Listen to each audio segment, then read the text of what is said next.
mynews.studio. Picture this. 7.1 million cancer diagnoses could be prevented each year, not with new medications, but with simple changes in how we live. How realistic is it to reach that number? That's a huge figure. We're looking at that new World Health Organization report, right?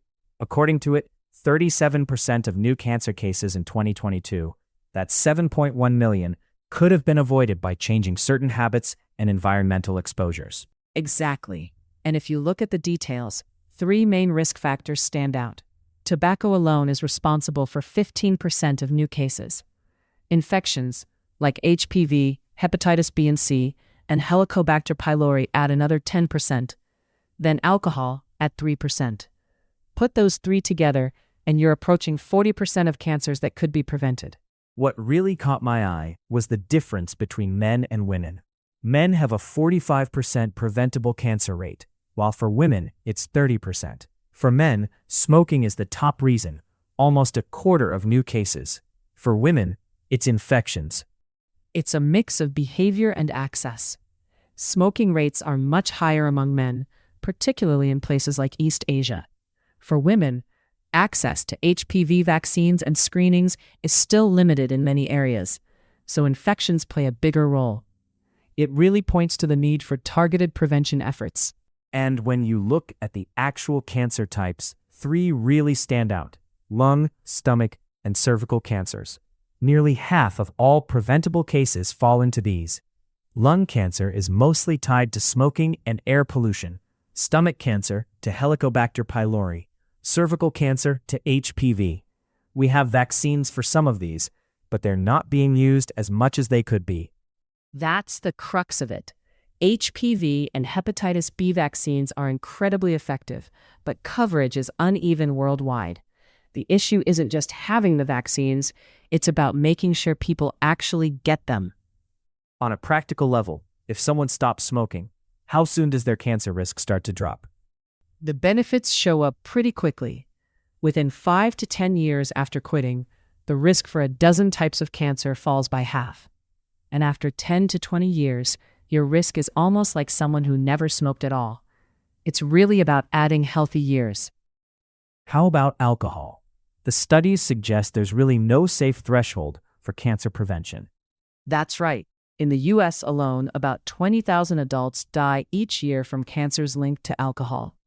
Cutting back helps, but complete abstinence provides the most protection. So any reduction is good, but less is always better. Physical activity and weight matter too. Excess weight causes about 7.6% of preventable cancers, and inactivity another 3.1%.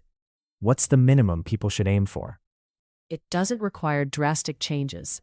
Even brisk walking for 2 to 3 hours a week and slow, steady weight loss can lower risk.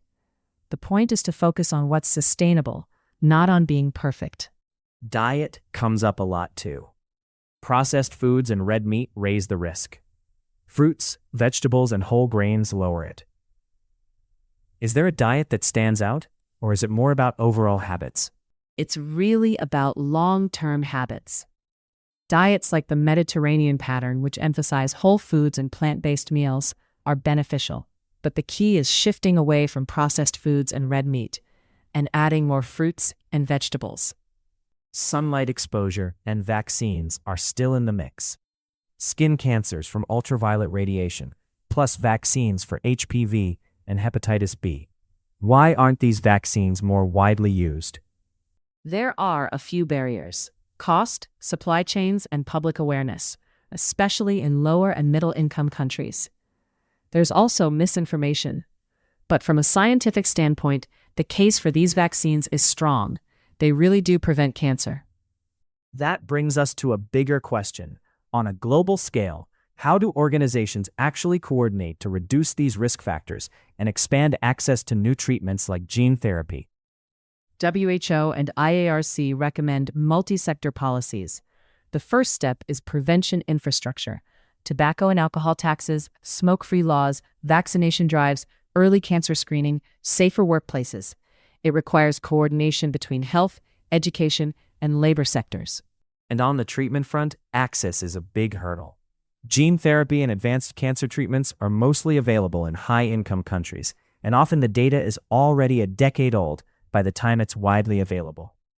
Solving this means four things: technology transfer so lower income countries can make vaccines and therapies, building health system capacity, especially in sub-Saharan Africa and South Asia, harmonizing data worldwide, and financing from development banks and health funds. Are there real-world examples of countries with fewer resources making progress with these approaches? The data doesn't provide detailed case studies, but we do see regional trends.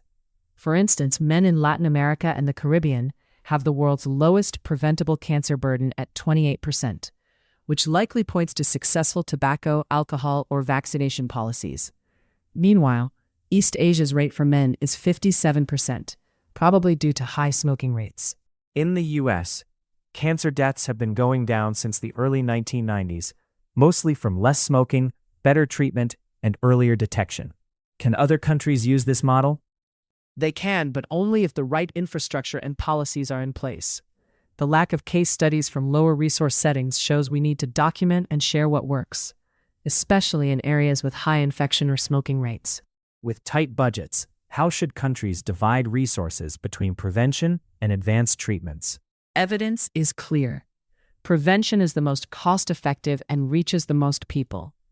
WHO recommends spending 70 to 80% of cancer budgets on prevention, like vaccination, tobacco control, and screening, and 20 to 30% on treatment, focusing especially on cancers with high death rates. Prevention also helps close health gaps since people with lower incomes face more risk factors. But we can't ignore advanced treatments. How do we broaden access to those? A stepwise approach: develop regional cancer treatment centers in middle-income countries, support them with technology transfers and funding, and expand prevention everywhere. Taxes from tobacco and alcohol sales can help pay for screening and prevention programs. As Dr. Mark Siegel puts it, nearly half of all cancer cases could be prevented through changes in daily behavior. So prevention isn't just effective, it's also the fairest strategy. To wrap up, the 2026 WHO report is a clear call to action. 37% of cancer cases worldwide, 7.1 million people, could avoid the disease through proven lifestyle and environmental changes. The real challenge is making sure prevention and advanced care reach everyone. So moving forward, it's about coordinated action from governments, communities, and individuals. Quitting tobacco, limiting alcohol, staying active, managing weight, and making sure vaccinations happen. These aren't just ideals, they're proven cancer defenses. We can win the fight against cancer, but only by putting prevention first and making sure treatment is accessible for all. Thanks for tuning in. This episode was brought to you by mynews.studio. Give it a try for free.